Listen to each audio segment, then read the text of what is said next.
Assalamualaikum warahmatullahi wabarakatuh. Saya Dewi Septiana. Saya akan menjelaskan tentang produk pengembangan bioteknologi di bidang kesehatan, kedokteran.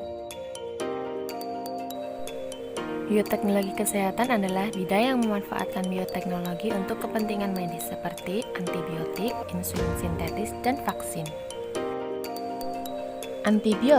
Antibiotik adalah senyawa yang dapat menghambat atau membunuh pertumbuhan mikroorganisme lain, khususnya bakteri, yang ditemukan oleh Alexander Fleming berupa penisilin.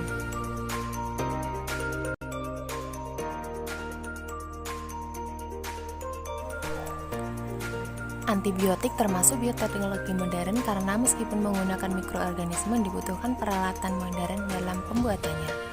Contohnya penicillium notatum yang dibuat berupa penicillin, Streptomyces griseus dibuat streptomycin.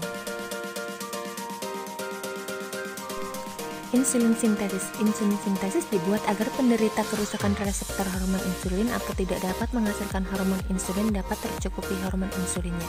Contohnya pada diabetes mellitus tipe 1 karena tidak cukup produksi hormon insulin dan tipe 2 karena rusaknya reseptor hormon insulin. Proses rekombinasi insulin sintesis. Mula-mula, sel manusia diambil kromosom menjadi kromosom tunggal dan dipotong oleh enzim menjadi gen penghasil insulin. Pada bakteri, diambil plasmidnya yang dipotong oleh enzim pemotong kemudian digabungkan gen penghasil insulin. Plasmid baru dimasukkan ke dalam bakteri. Kemudian bakteri dimasukkan ke dalam fermentator atau tabung fermentasi. Di dalam tabung fermentasi, bakteri melakukan perkembangbiakan berlipat-lipat ganda hingga dihasilkannya banyak insulin pada tabung fermentasi. Setelah dihasilkan insulin di dalam fermentor atau tabung fermentasi, insulin siap untuk dipanen.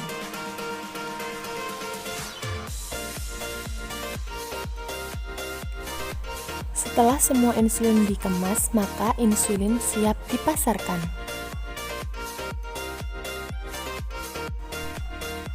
Vaksin adalah suatu zat yang merupakan suatu bentuk produk bioteknologi modern yang diketahui berasal dari virus, bakteri, atau dari kombinasi antara keduanya yang dilemahkan. Manfaat vaksin yang pertama mencegah penularan penyakit, melindungi dari risiko kematian dan cacat, menghemat waktu dan biaya kesehatan.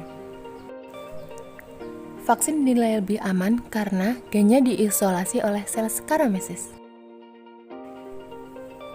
Cara kerja vaksin. Mula-mula, pasien akan divaksinasi. Vaksin mengandung virus atau bakteri yang dilemahkan atau dimatikan. Vaksin meyakinkan sistem imunitas tubuh jika ada penyusup yang masuk. Vaksin akan membentuk imunitas buatan sebagai pertahanan tubuh.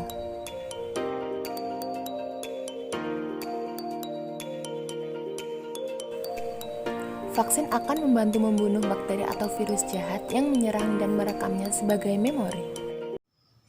Saya Anji Salsabiranoka akan menjelaskan materi mengenai antibodi monoklonal. Antibodi monoklonal adalah monospesifik yang dapat mengikat satu epitop saja.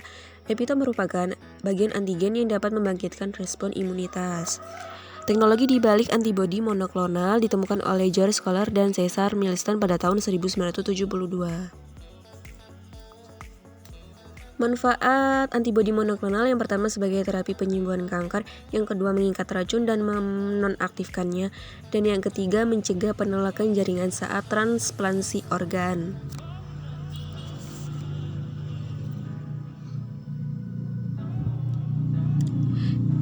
Yang selanjutnya mekanisme pembuatan antibodi monoklonal. Yang pertama-tama antigen penyakit disuntikan pada tikus percobaan. Antigen tersebut akan mengaktifkan antibodi yang berupa sel limfosit B. Sel limfosit B akan bergabung dengan sel tumor sehingga menjadi sel hibridoma yang membelah diri. Setelah itu sel hibridoma akan menghasilkan antibodi. Antibodi tersebut akan diisolasi pada wadah putih yang kemudian akan menghasilkan antibodi monoklonal. Kesimpulan, bioteknologi bidang kesehatan dapat mencakup antibiotik, insulin sintesis, vaksin, dan antibodi monoklonal. Semua termasuk bioteknologi modern karena menggunakan beberapa DNA atau bagian mikroorganisme yang direkombinasi.